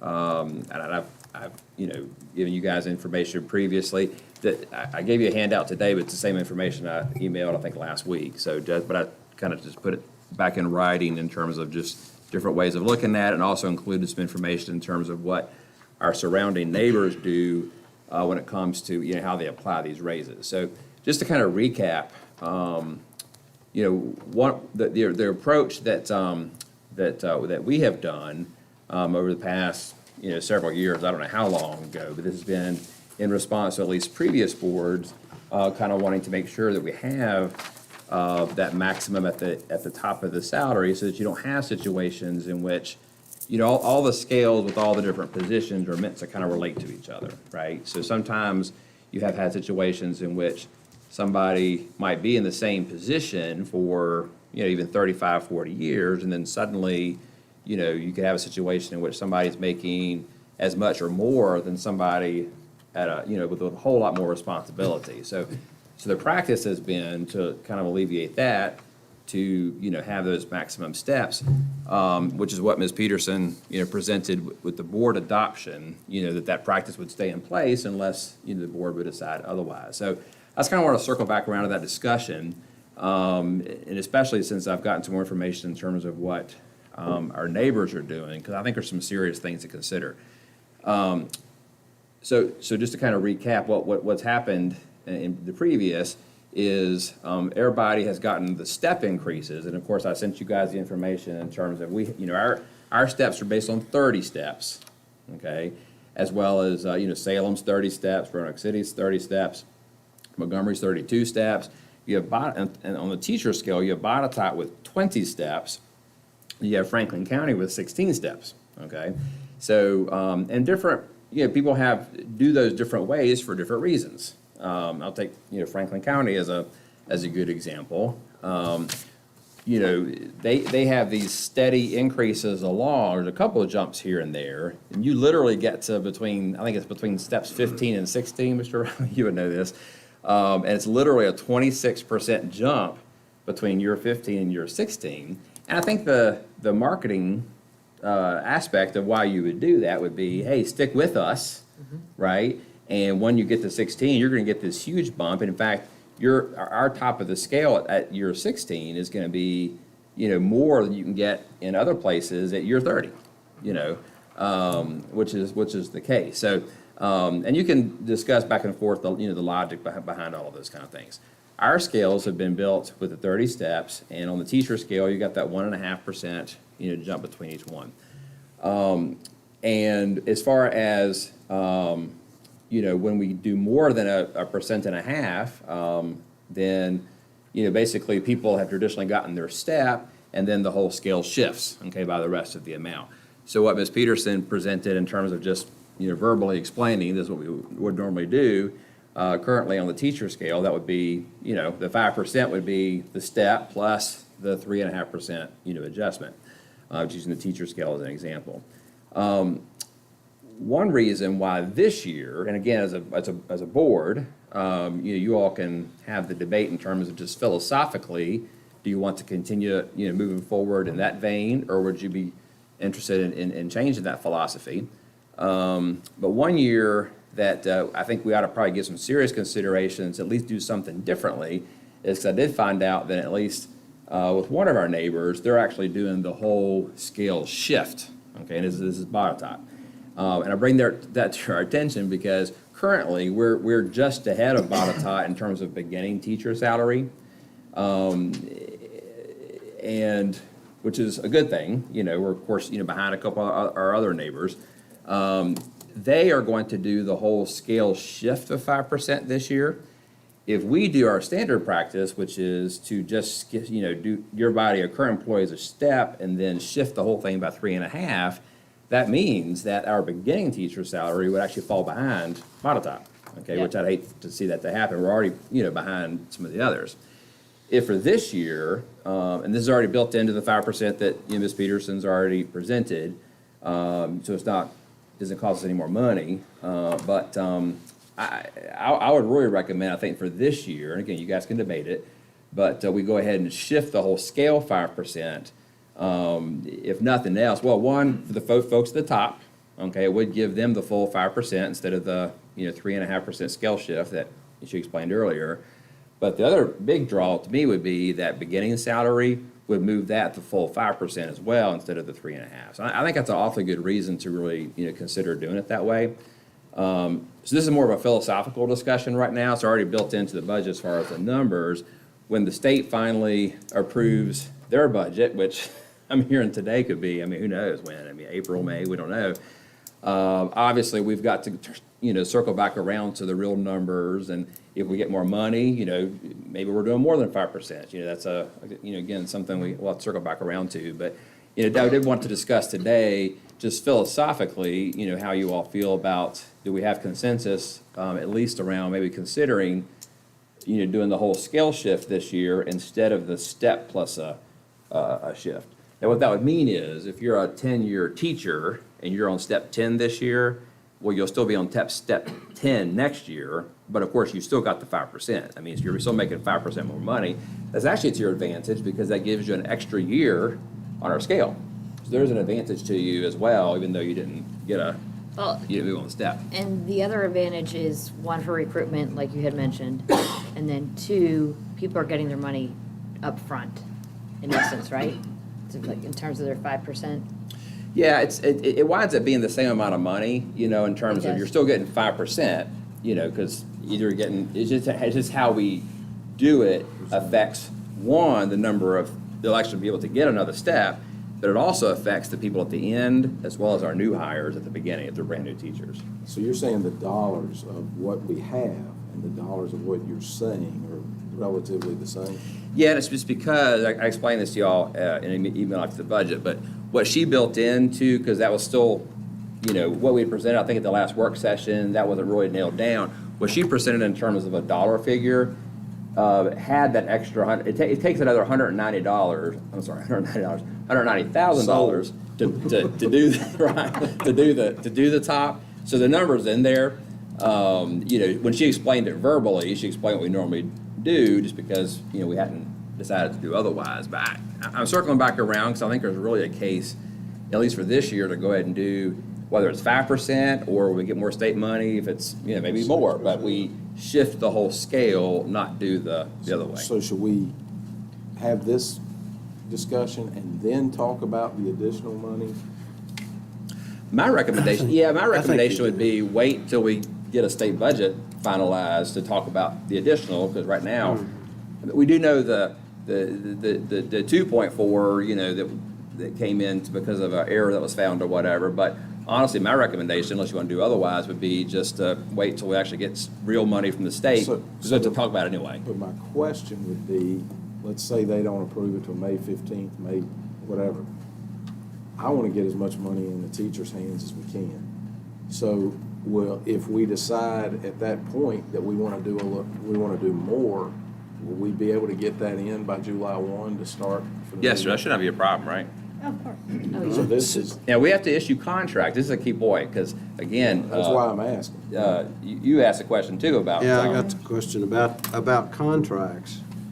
When's the latest date that we have to have the contract signed? And if we do have to worry about that as we go, oh, there he is. Yes, sir. I didn't see you I was over waiting there, on my Jim. part because I was I'm sorry. actually doing presentations. I'll come back. I'm Well, the sorry. question came up from the Board of Supervisors, do they need to go ahead and approve They our can go ahead. budget, or can they wait till the state? And they really need to go ahead and approve our budget as it stands, because we need to issue We can issue contracts contracts. May 13th. May 13th. May 13th. Correct, yes, sir. And we can't issue those contracts unless we have an approved budget from them. So, And they may not get not the that that's the budget final until number, we May. can But always we know circle we're back not going around. backwards, we're moving Su- forward, Susan, how right, much- Susan? So- Right. How much was it per percent? You had that listed before. It's a little over $1 million for a 1%. Each, because we had 5, 6, 7. For each 1%, I believe it was just do you know the figure for that? I know it was a little over $1 million. Depends on which group you're talking about, but yeah, just about. $1,000,001 or something.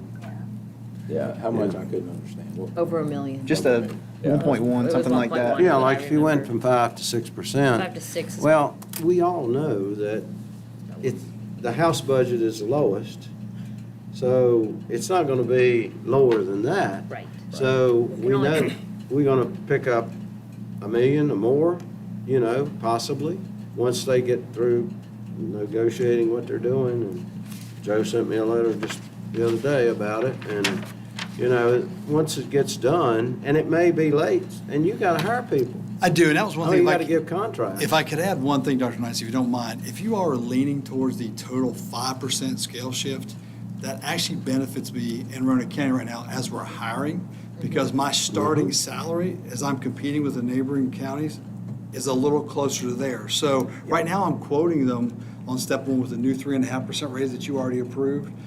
But if you decide to do an entire scale shift, I could then quote them on that total 5% difference, if you And will. that's So 190,000. again, that's.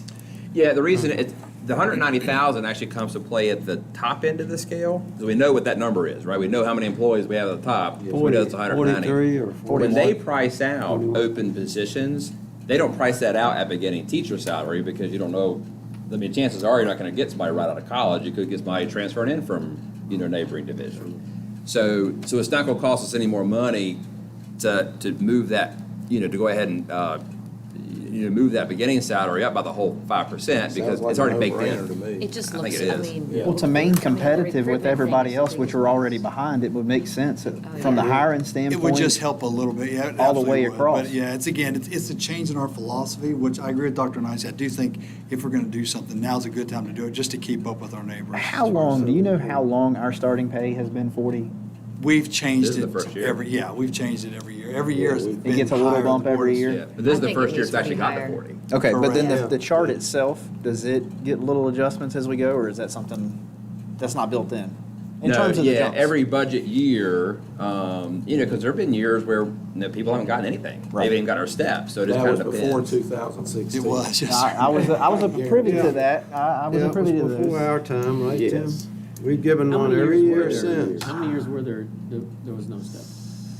Well, frankly, you can go back to 2020. You'd be shocked. When we didn't know what was gonna happen with the economy and COVID. I mean, there weren't raises given that year. Now, we circle back around, or you all circle back around Yeah, mid-year and did it mid-year, but going into that budget, there were no raises. But it didn't cost us but a half a year of budget. I can There was remember in also- 16, 17, when we looked back, there were, for the previous 8 or so years, there was only like maybe a raise or two in those 8 years. And one Yeah. year, it was a $500 Bonus. bonus. Right. That was the it. raise. Well, I think to Jim's point, just from the hiring and the retention standpoint, we've Absolutely. got to we got to pay people a livable salary. We got to pay people enough to be able to live. So we've I got think to our keep it. beginning salary should be some of the higher salaries. We to be gotta honest keep with it you, going. To get those people, just because if you're a new grad and you're coming out and you're clicking on, that's what you look at, starting salaries. If you can make 42 or 45 somewhere else, why would you go for 39 or 38 or whatever? Well, and $2,000 or $3,000 or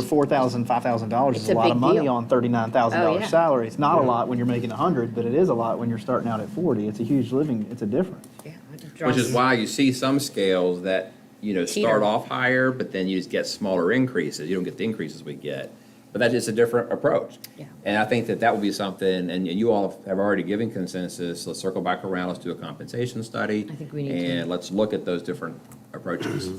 But in the meantime, we're gonna proceed with the Full 5. full Yeah, 5. I like that. I With like what it you too. got. I've liked it from the beginning. Do we need to make that a? I don't really think that you do, because you already approved the budget. She verbally explained how it's applied, I mean, unless you think there needs to Well, be a I think the new. only thing is that we have approved a pay plan. The pay plan, right. Yeah. And so this is So gonna we have change my pay opportunity. plan, which But it's I'll gonna tell you be- exactly what it's gonna do if y'all want to approve it. I'll take it, instead of going the 3.5% scale shift, I'll do the entire 5% scale shift across the whole numbers. So again, it's not a dollar difference, except for Except in actually the 190. step.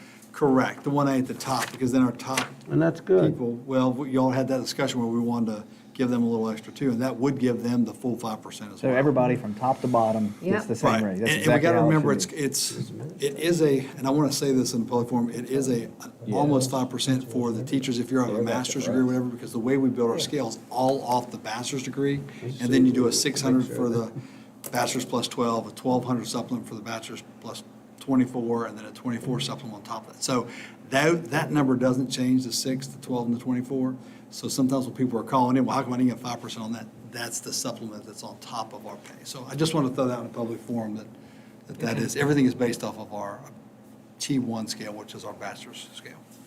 So based on the fact that, and I hate to do this because you're going to have to circle back around and look at the budget again anyway, once we get, but I think that for the purposes of what Mr. Bradshaw has to do as far as offering jobs, Contracts. I think I would like to go ahead and put this back on as an action item for next week to adjust that pay plan accordingly. That's I okay. want people to hear it too, because I think it matters. And I'll Sure. rebuild the pay plan and have it back for you. I'll give it to Ms. Peterson to present to you. Good. So, for clarification, are we also talking about the support scale as well? Yeah, it's everything. Everything, Top to bottom. everything. And again, we hope to be able to do more than Right. 5% Well- once we get the numbers, but. Well, and I know we had the 2.4, and I don't know if there's support here for this or not, but do we see losing a lot of people? I mean, are you foreseeing us losing? Not so far. That's a loaded question because we are still hiring, so we're gaining a lot too. We are losing some. We have lost some to neighboring divisions, but also tell you, we've also picked up a lot from neighboring divisions. I mean, we really are. I think if we could do the whole, if you did decide to do like, we know we've got the money, we want to go ahead and do a 6 for everything, then I could present that pay plan for everything, have that to you for next week. Of course, every percent is going to help us hire and retain because we're Right. losing, every day I get influx in and out. So We again, don't- that's a board Yeah, decision. we don't want to lose our best and our brightest, and we want to be fair to everybody, but I guess for the board members, we had the 2.4 we didn't know we had.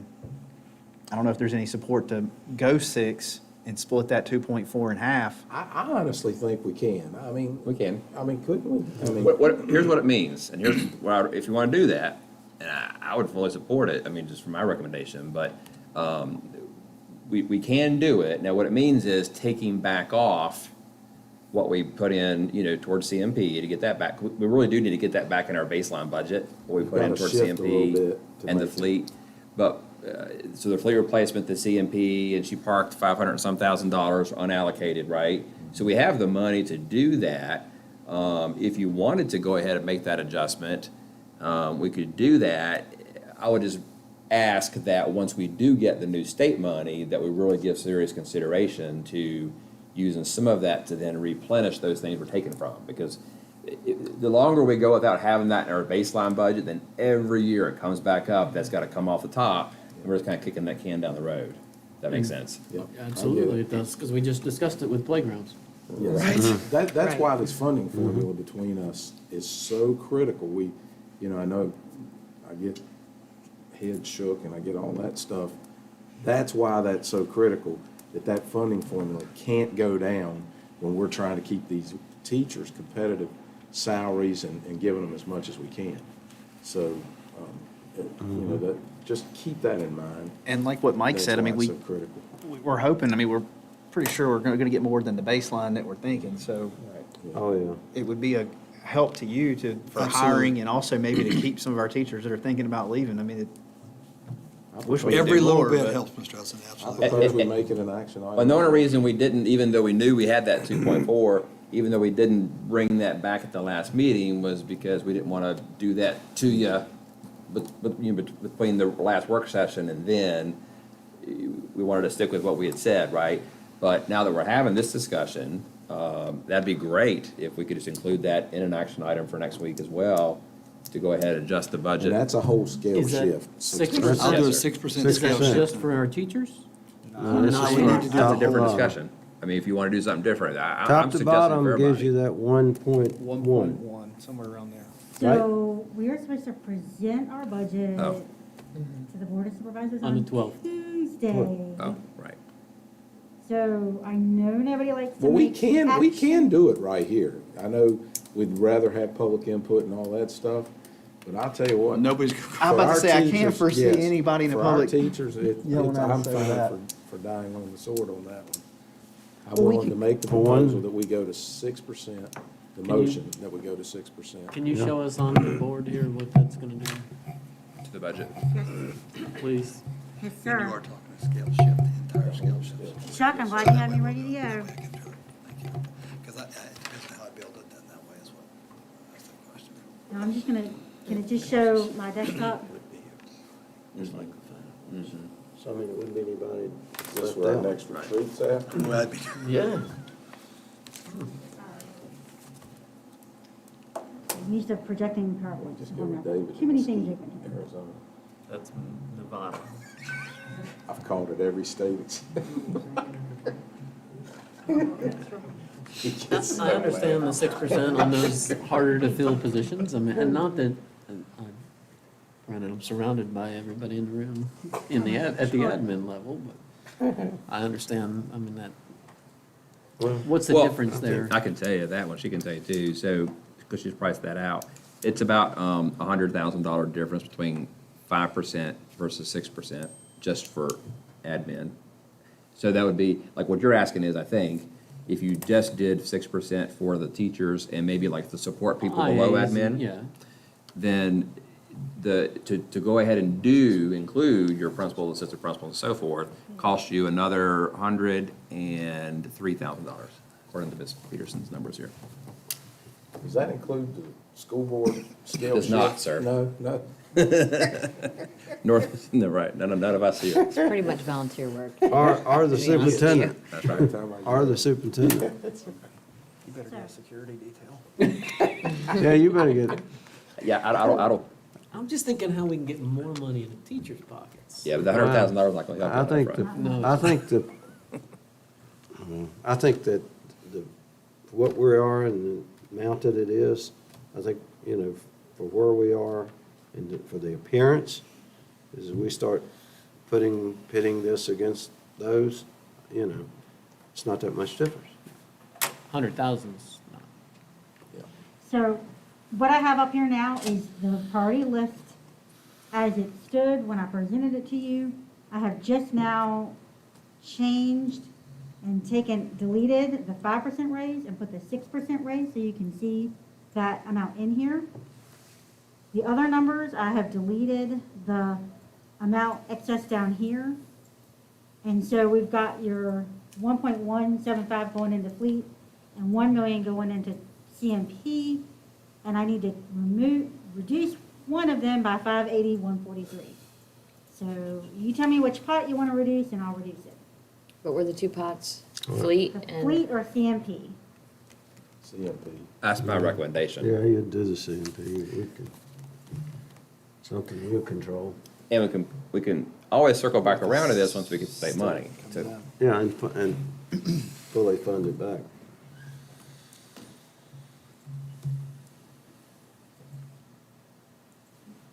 Yeah, that fleet fund's pretty, Oh, let's see. I didn't type something right here. Sorry, I don't have my full keyboard. I'm not used to. While she's doing that, the fleet thing, I wanted to say that I think, Mr. Greenway had asked about, for these small teams and different purposes, can we use like 12, 15 passenger vans? The answer to that is no, we can't by state and federal rules. But we have done some research on, I think I may have sent this to you all, some research on, they're called small activity buses. They look like tiny buses. Like a church so they bus? meet all the safety requirements and so forth. They can't be used for picking up kids and doing regular runs. You can't, in fact, you legally cannot put like the flashing lights and all that. But they're 14 passenger capable, and you don't have to have a CDL to drive it. Do they have to have seatbelts? I don't think they have to have seatbelts. I can double check that piece. how much But do they cost? she's priced that out, Ms. King has, they're around about $70,000 a piece. So I'm just reporting that out. I think that's something that I'd like for us to, talk more about. We'll bring that back maybe when we get the state numbers, and is that something we want to incorporate into fleet replacement or add to? That's a discussion I'd like to have. I think the 5 high schools and BCAT could really use something like that. It would alleviate this crunch we're feeling on having CDL drivers. Absolutely, because our parents are taking them, so Yeah. there's, we don't know which parents, and we don't know, all the And I know- credentials and all that stuff. Yeah, we know one parent. And some of my, like, I know at Glenver Middle, they're waiting around for an hour for the bus to finish their route before they come back To get Yeah, it. to get them. This would help So with some of that. we're, yeah, Yeah. I mean, you're not really getting any practice time. yeah. Now, I will tell you right now, I've already asked this question, if you ordered them, you know, how long would it take to get them in? 6 months. So, at least. So, but it is something I think we can circle back around to and consider. But I just wanted to throw that in there while she's pulling that So up. if it's a football game, you can at least get the offense down there. Right, that's right, or maybe the special teams or something. Hope you get the Get the defense. And then Yeah, they get the big bus. They get the big bus. Trying to think of what sports. You gotta The get other the sports don't cheerleaders there get first. utilized. Well, Baseball baseball, could use it. tennis, Yeah. They have to go to Green Hill Park to softball, play. soccer. Well, and even like smaller little field teams. trips out of Burton, like where the DECA team has to, you know, goes places. I mean, I've asked the principals and they've named all kinds of things that they could use it for. We have to Yeah. have gas for these buses. Oh, it's a great idea. It really is. Yeah, it's a great idea. And I imagine with the all-state band, some of that, they have 3 or 4 kids from each school. or something. Yeah, possibly, right. Something to think about. No, but you have to travel, Brent, to get away games. It's parents like me, you were driving. Yeah, I'm not sure about that. The complaints I've gotten and that I had when I was a coach there was the baseball and softball. It's across all small sports. They're just Yeah. not funded. Golf. Golf too, golf parents are Tennis. driving, and we're driving you sometimes an hour, hour and a half to get the kids there. I know So some of if- our teachers had CDLs and they would drive. So the motion would be that we shift from the 5% to a 6% across the board scale shift. And we're doing a scale shift versus the step. Which would give them, yeah. I'm making that motion before you because that was my idea. No, you can do it. I don't care. As long as it gets made, I don't care. You second it You real make it fast and before I'll anybody second else it. can. You We gotta go get for this it. out. You go for it, I'll second it. We need to do it.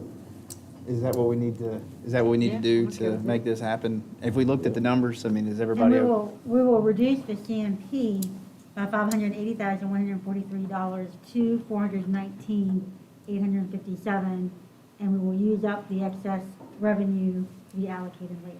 And like, That's where she had parked that $500-some thousand. and like you said, the state comes in more, which Yeah. we pretty confident they will. We'll Well, help ourselves yeah. back up. We'll Okay. need to That'll put reboot. us back So we in, probably need to We need to reboot that. vote on the revised budget too. You're gonna have to eventually anyway, It's right? the same thing. yeah. But So, but we'll need you to vote on this, so that this is what I can present.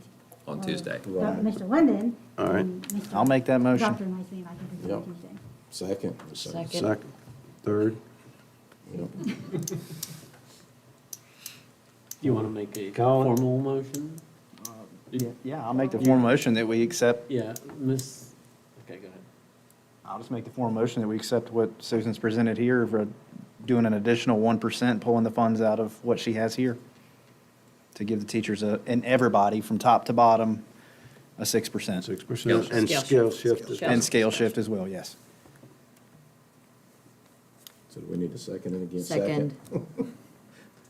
Lord, how many times have we made Madam this Clerk, motion? is that clear enough? Third, Is that clear? I mean, we're going clear top to enough, bottom, Madam Clerk? doesn't matter, years of experience, do you know that. that, everything is. and you'll present that.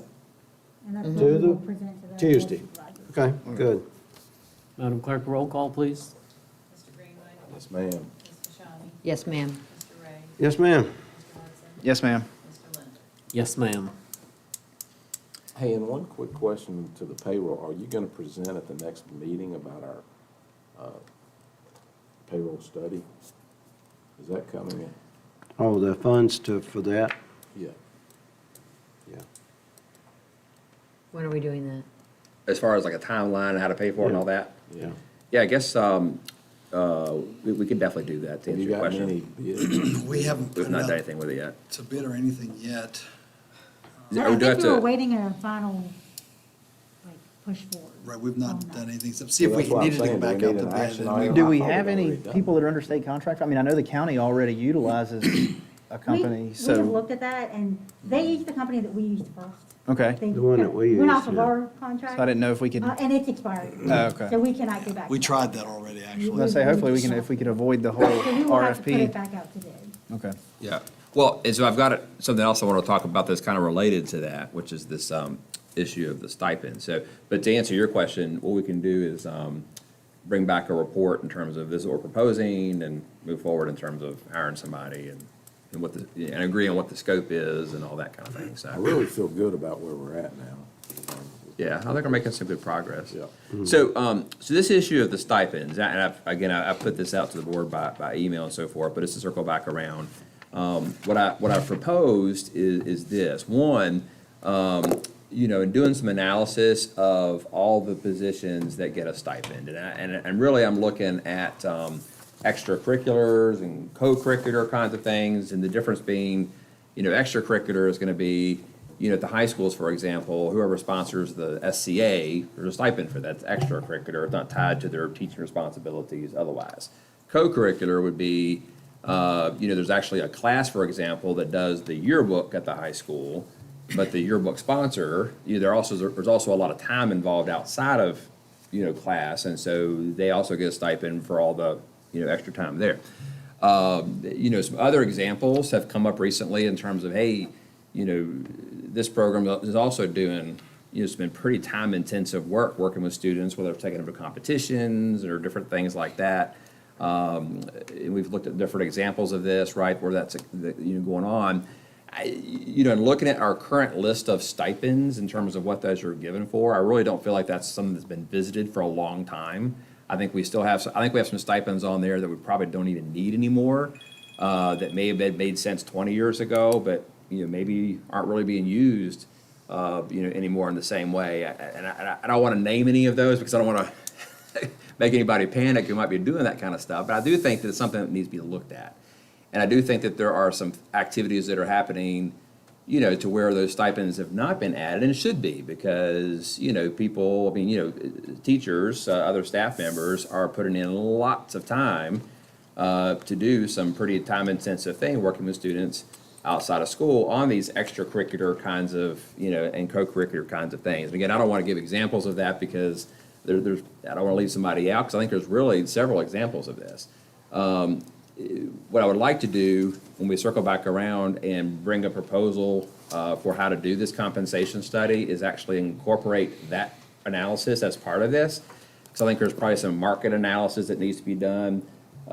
Frankly, because you have people in some of these positions and maybe we shouldn't be doing those anymore, or maybe they're not the right numbers, I'd rather have that consultant kind of help us kind of give that view on it. So my recommendation would be that when we circle back around and say, hey, let's formalize this compensation study plan, let's include this study of the stipends. Meanwhile, and not that, this is going to take forever to where, the short-term thing is, crucial, but, we do have people doing some different things at different levels. You could be the sponsor of this thing. Again, I'm not going to name these things, but you could be the sponsor of this thing at this school and be putting, not a whole lot of time into it. And you could be sponsoring the exact same organization over at this school, and you're doing all kinds of stuff. You're taking kids to, state and national competitions and doing all kinds of things. So, again, I'd rather have an outside consultant kind of look at all that for us. But meanwhile, I do think it makes sense. And what I'd like to do is include this in our pay plan, along with the stipends, is to say things, and the easiest way that I can think of this is to make it outcome-based, okay? Which means that, if you are not otherwise getting a stipend, but you are taking students on to a state competition that, takes 2 or 3 days or whatever, or a national competition, obviously, your expenses are getting paid for and so forth. But what I'd like to do is also include some sort of daily honorarium, okay, to kind of at least, help offset some of your time and so forth. And you're never going to totally offset somebody's time, in terms of being away from your home and family for overnight trips and that kind of thing, getting back at 3 o'clock in the morning and doing all this kind of stuff. But if we did something to the neighborhood of, $150 a day or something like that, just to try to offset some of this, I think that's a good start and a good faith symbolic, acknowledgement that what some of these folks are doing. The reason I would want to tie it to actual outcomes is, again, because it's hard to quantify the number of hours somebody puts into it. But if you are literally the organizer and sponsor of a group where you're actually taking them to a state competition or a national competition, that's easy to quantify. We can see that, right? We can put our fingers on it and say, yeah, we get that that's time that you're putting into it. And I think that'd be a good start as far as how to, at least try to compensate, some of these folks for those kinds of things. I would just offer that as a starting point, and then let this compensation study help us to kind of flesh it all out and, bring it back into focus like it needs to be. Does that make sense at all? Or that's why I want to bring that up for discussion and see if there's, Is that across the board for educational as well as athletic type things? I mean, a coach takes, well, coaches already get a stipend. We already So this would do. be for people who don't otherwise get a stipend currently to do that. In fact, we did that, changed coaches some of don't them get this an year. additional stipend though, or they don't get a per diem. Right. And you all can decide what you want. My suggestion is, as a starting point, is at least for the people who otherwise aren't getting any stipend, to at least do that for them, so they're at least getting something. Now, does that include a meal stipend, or that would be Yeah. on top of the 150? It'd be on top. This would be actual, Just a day. more compensation, not expenses. Right. I would like to look at our sports teams too, by the way, in terms of their coaching compensations in that study. Just put that out there. I Didn't know we we just talked do about that? that. We did that. We just did the stipend for them. Yes. Well, Not stipend on board. Not all. We did Well, for the what we assistant recently coaches. did was we looked at the number of district-paid assistant coaches and kind of compared that to our divisions. I don't think that we really looked at the amount that our coaches are getting paid. Didn't we just do that, Susan, with the, We added an hour. It was the Hours. first compensation study. I thought it was this last piece that we did. We did. No? We've Then done maybe I little saw bits it. and pieces. I asked and they told me it hadn't been done in a while. You're correct. Yeah, Okay. no, we did in the first one, I think is what you're thinking. We definitely Yeah, looked at it. so like, for We did a few example, little examples. tennis, let's say, is getting $2,000. I think Salem's getting $3,200. It's like a 35% difference. And we're just having a really hard time finding Yeah. coaches for a lot of our sports teams. So, I mean, across the board. And they are putting in a lot of time. They are. And they're winning titles. I mean, and look at yeah. Glenver. Right, and you also look at the educational piece like you asked. I mean, some of these people are having a direct impact on our children's education and their opportunities once they graduate, especially with our Burton people. I mean, they're able to walk out of Burton and walk into a job, and a lot of that has to do with the relationships that Burton and our staff have with these, well, Norfolk Southern maybe, for example, like we were talking about, or, Mack Truck, all these different businesses. These guys can walk out of school and walk in, and I don't want to see us lose some of these folks that we already know have made statements that they're thinking about not competing anymore and not doing these things, and that will have a direct impact on our kids. Is there a way, this is going to sound a little rogue, but, for example, Mr. Overstreet went ahead and he brought home a big national championship. Can we put something in place where if you do something big like that, that you would get a $500 bonus or stipend or I a way think to- that's when we do the study, we can add those things. You're right. I think that's something that we that's something say, to be proud we of would as- like a level here, you go to state, you go to national, you go to, then, it gives a little incentive, just like the per diem, would be, that you would give them something that they're definitely not getting now. So I think that's. The only thing I think you gotta be careful of there is you start creating, hey, you know what, buddy? You ought to come over here and live. Hey, you know what? We're going to state. We this leave year. that up to the coaches, or the school has to decide that they have that, and they have ridden by. I know Steve Spangler has gone by and sat at houses and see the kids come out of that house to get on the bus, or, come out of that house I in the don't morning. doubt that, but there's some that wouldn't go by those houses and make sure those kids. Well, okay. I know he did it. So would there be some Maybe I consensus? shouldn't give his secrets, but, I think I'm trying to change topics. He did. yeah. Would there be some? Am I gonna get in trouble? Would there be some consensus around, when we come back with a final budget to include something like that in the pay plan, as well as include this in whatever proposal we bring back for the compensation study? Do you have an estimated dollar amount on what that may cost? I mean, have you looked at that, $150 a day and those positions? And that's why I want to wait, is because I think we need to build it, whether it's, estimated, $10,000, whatever it is, I think we need to put that in As the a budget budget. So item, yeah. circle back around is what I Okay. would want to do, yeah. And you may draw off it one year and not another year. So in the meantime, you're proposing 150 a day? That's what I would put, and what I'm proposing is, when we come back with a final budget, and we can redo the pay plan then, accordingly to include that. It's not something we have to decide today. At least it's something. I mean, it's Exactly. kind of good faith. We're gonna do something. Exactly. Right. Yeah, That's what I I think. would like that. I'd support that. Yep. Yeah, yeah. That's all I have, sir. Anybody else? All right, very good. With that, meeting adjourned until our next meeting next Thursday. Yeah.